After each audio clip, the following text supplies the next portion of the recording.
Hi, guys. So, I'm going to tell you a little bit about capitalism versus communism and the beginning of what we call the Cold War. Okay? So, we know that there was World War II, and World War II. Oh, that doesn't work, does it? That's backwards for you. All right, I'm just going to talk then. Okay, so World War II, the United States and the UK and France and the Soviet Union were fighting against these empires who wanted to take over their part of the world. So Germany wanted to take over all of the land around Germany. So did Italy, and so did Japan. So Germany is taking over as much of Europe as it can. Japan is taking over as much of the Pacific Ocean as it can.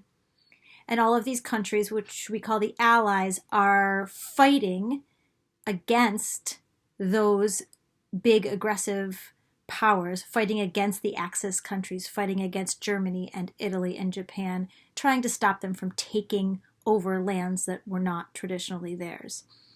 So the Allied powers who end up winning World War II are very, very many countries, but the most important countries are the United Kingdom, also known as the UK, Great Britain, England, France, who was occupied, defeated by Germany, but was on the winning side and was fighting against Germany, the United States, and the Soviet Union, also known as the USSR or Soviet Russia. It's Russia plus a bunch of other countries that they made part of this big Soviet Union, but it was controlled by Russia. So you've got these four countries who are on the Allied side, winning World War II, fighting against Germany, Italy, Japan. Okay?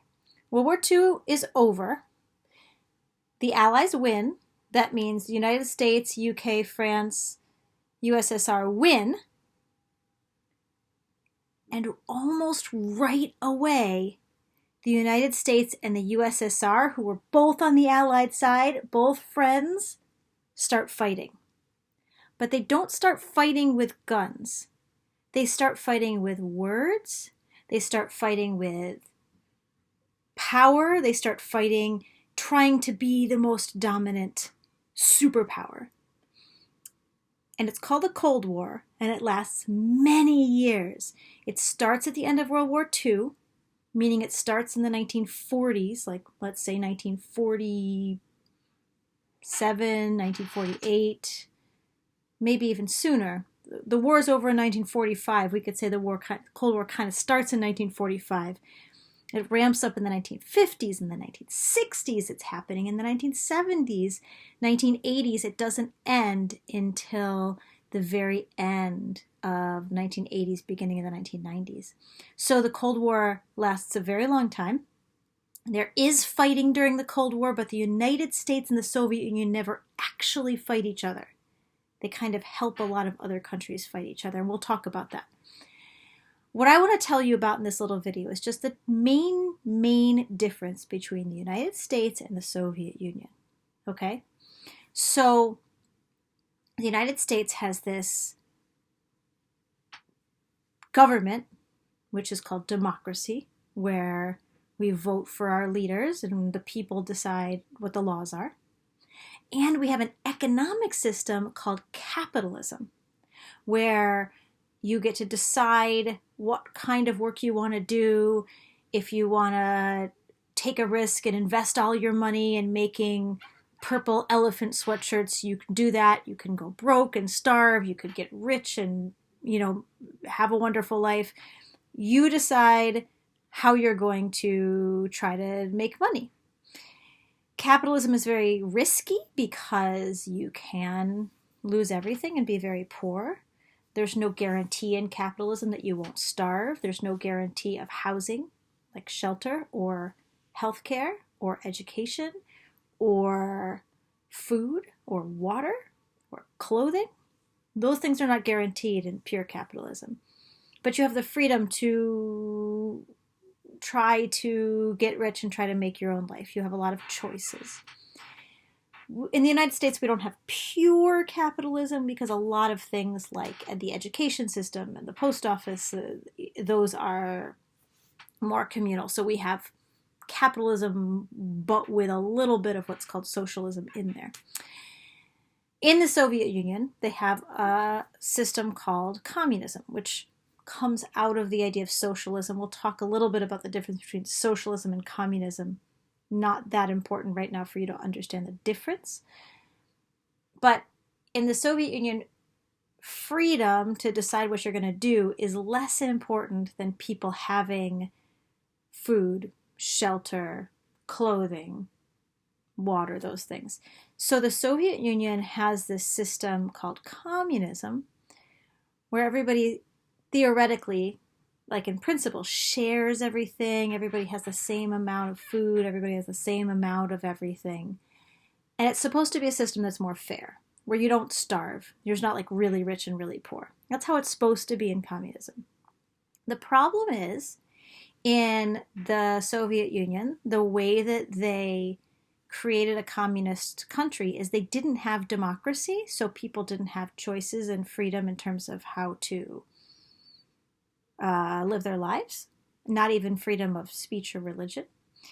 And the government was in control of everything. The government tries to control everything to make everybody equal, but because the government has so much control, it creates like a kind of a police state where everybody is very scared and people can get in trouble very easily for criticizing the government. And the Soviet Union had leaders who were very ruthless, especially the primary leader, Joseph Stalin, were terrible, cruel dictators who killed thousands and thousands of people. So under communism in the Soviet Union, the idea is that everybody should share and everybody should be equal, and you shouldn't have like a capitalist system where you could, starve on the street and not have anywhere to live or not any food. But in reality, the way things worked in the Soviet Union was that things were pretty scary, and because people didn't have the freedom to do what kind of job they wanted to do or make what they wanted to do, the economy was not very vibrant, and the standard of living, like the way people lived, usually ended up being worse than it was in the United States. So the United States, after World War II, decides that it wishes that all of the other countries in the world could be democracies and be capitalist, because the United States thinks, hey, if everybody is a capitalist democracy, then one, we won't have any more like crazy fascist Hitler, these Axis power type countries that are trying to take everybody over. Two, it would be good for the United States if everybody could like trade with us and like be our friend. It will help us make money and help like us look like be in a good position and like be safe. And we have these ideas that everybody should be free and everybody should be, able to be free. The Soviet Union, after World War II,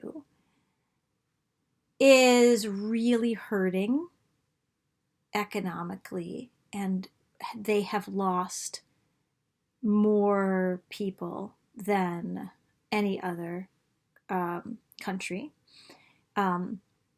We like in World War II, we lose, I think it's less than 1% of our population, and in the Soviet Union they lose, I forget the number, it's like more than 10% of the population like dies in World War II. So we didn't get invaded except for Pearl Harbor. The Soviet Union got massively invaded by Germany. So the Soviet Union comes out of World War II and they want to protect themselves. And they don't want to get invaded anymore. And they have this idea of communism, and they want to spread communism everywhere for a few reasons. One, there's this idea that it's more fair. Two, there's an idea that they want everybody to be equal and take care of people. 3, they want communism to spread so that they can have countries that are allied with them and that can keep them safe, and that can, if they have countries that are also communist, it will be like they have a lot of allies and they have a lot of countries who agree with them. So the United States and the Soviet Union don't understand each other. The United States is like, let's all be free and make money. And the Soviet Union is like, we just so suffered in World War II. Let's protect ourselves and let's make sure we can control things so that we don't get attacked again. So these two countries have really different experiences in World War II and really different ideologies. And the United States tries to spread democracy and capitalism, and the Soviet Union tries to spread communism, and tries to kind of spread its control over other countries. And the world turns into this Cold War world where these two superpowers, the United States and the Soviet Union, try to spread their influence over countries all over the world. And the United States tries to line up countries that are capitalist and democratic. And the Soviet Union tries to line up countries that are communist. And we try to throw our weight around in Central and South America and in Asia and in Europe and everywhere we can to try, and in East Asia, and try to make these countries be capitalist and democratic so that they're our friends and they agree with us. And the Soviet Union tries to line up countries all surrounding itself in Europe and in Asia and also in other parts of the world, in Cuba and other places, and tries to, in Southeast Asia, and it tries to line up countries that are communist and that agree with the Soviet Union and that can be its allies. So the Cold War follows World War II. It happens in the 40s, 50s, 60s, 70s, 80s, and it's the United States versus the Soviet Union and all of our friends versus all of their friends. And it's based on these two very different ideas of how to organize society: capitalist democracy and communism. So I've given you some resources on Google Classroom. One is a Newsella article that you can read about the difference between communism and capitalism. And another is a John Green crash course video about communism and capitalism. So do those two, and I'll be back and give you a little lecture on the Cold War itself. Okay? I miss you guys, and I hope you're well. And as always, please email me if you need anything, if you have questions. I'm trying to give you these lessons in a way that's interesting and that's not too much work for you, so you keep connected and you learn what you need to learn without it being like a big drag. So please give me feedback if it's too much, if it's too hard, if you want more explanation, and I'll give you that. Okay?